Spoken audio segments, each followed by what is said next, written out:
then over time, what we started to realize was that the more personalized we could make a product and the more sentimental we could make it and the more emotion that the gift could carry, the more popular they became.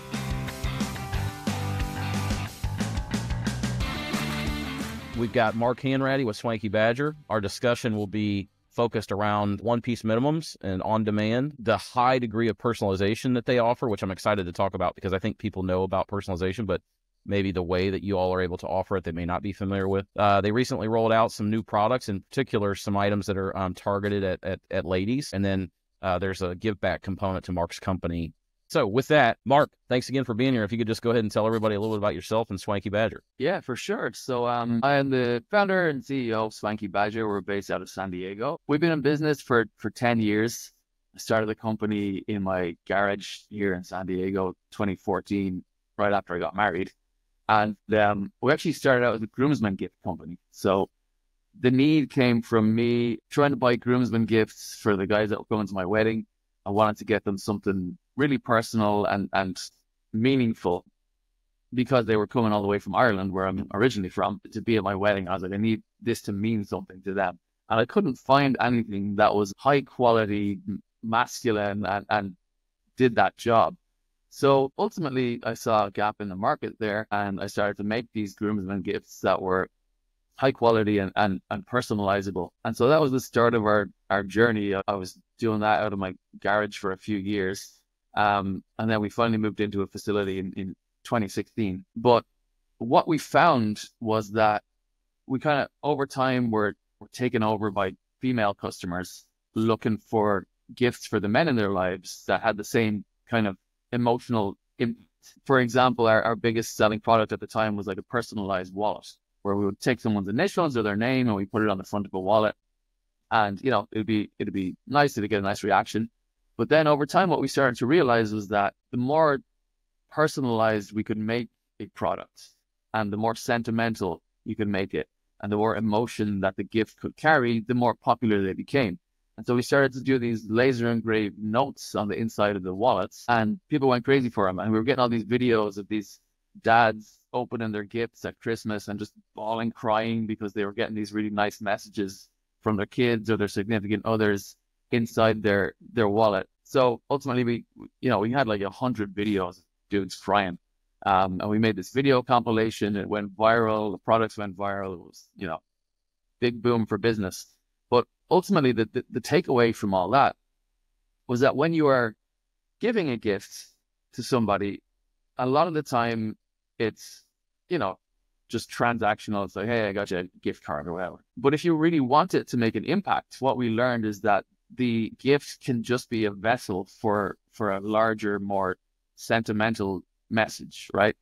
And so about 3 years ago, at this stage, we took this idea into the promotional products industry, and we call it emotional promotional, really trying to use our products as a housing for more of a sentimental, not always sentimental, but meaningful gift, right? And so rather than just putting your logo as big as you can on whatever it is, we offer these personalization templates where you can take someone's name or their birthday or their year or whatever and put that front and center on the product so that it means something to them and it's more likely to be used and kept by them.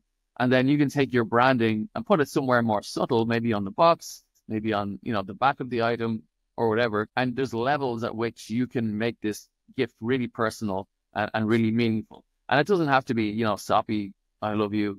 The retail side of what we were doing was very personal in that sense. But if you consider, giving a gift to your best clients, for example, or your best customers, that expresses how much you appreciate what they're doing for you and for your business and for your employees. That holds a lot more weight with the recipient than just something with your big old logo on it that they might not necessarily want. So that's kind of where the company came from, where it has evolved to in this space, and why and how we're working with Landon and team to create gifts like that. First thing we want to talk about is just on-demand, a one-piece minimum. Most items in our business historically have minimum order quantities. You guys have every product you offer, they can buy in as little as one piece. They ship out of California. We talked just a little bit about the on-demand, the one-piece thing, and then after we talk a little bit about that, we'll get back into your conversation around how the personalization works. for the most part, we specialize in barware and leather goods. And coming into this industry, we were still quite a male-focused brand, starting out with gifts for men, and then the evolution where it was a lot of dad gifts and stuff like that. But since transitioning into the promotional products industry, we've diversified a lot so that our products appeal to a much broader audience. On products, all products, once you click down on that, we can have a little scroll through.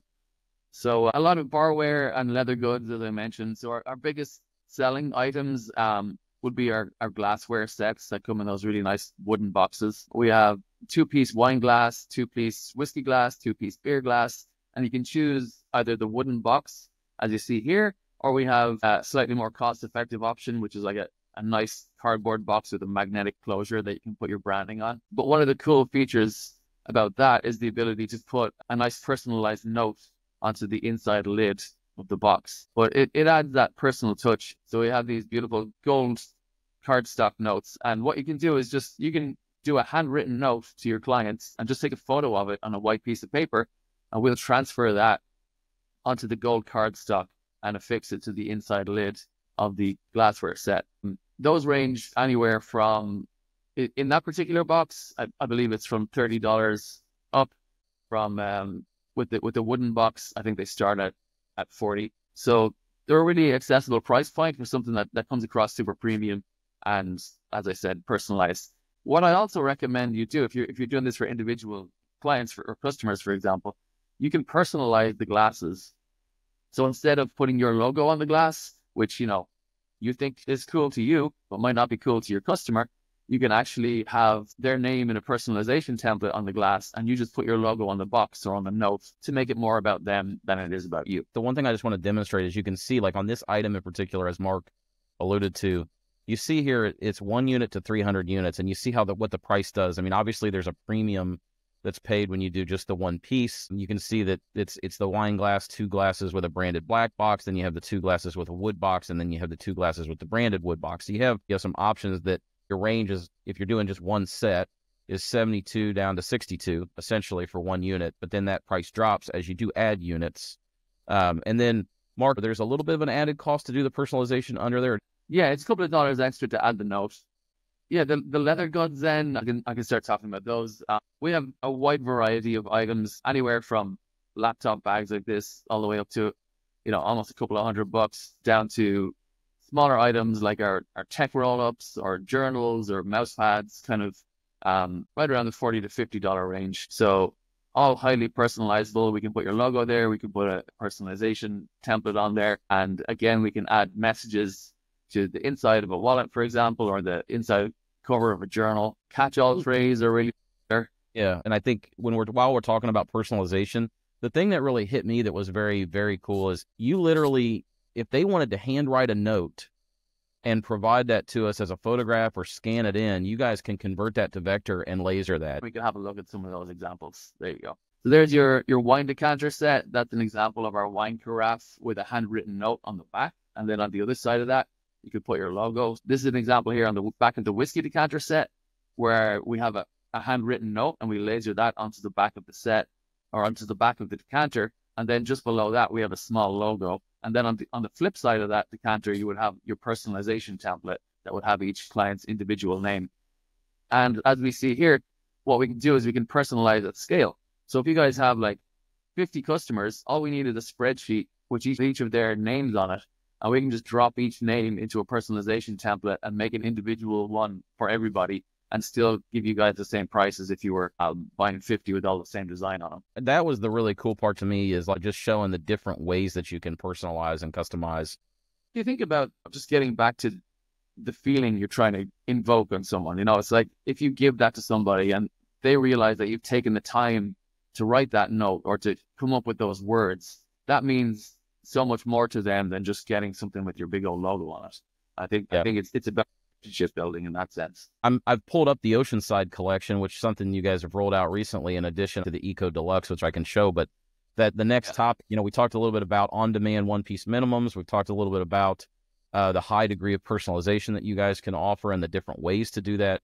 And the next topic was touching on these items that are, I guess, it's accurate to say this is a little bit more targeted at ladies, wouldn't you say? Yeah, I mean, some of the criticism that came our way early when we got into this industry was that, oh, that's just stuff for dudes. But we've evolved since then, and we've taken kind of trending colors in leather and created some of our best sellers, as you can see here, in new and fresh colors. And then if we go to the Eco Deluxe collection that we just launched, it's our new sustainable material. It's made with completely recycled leather. We've got some new colors there and completely new items that are great for mixed audiences. That's a jewelry case.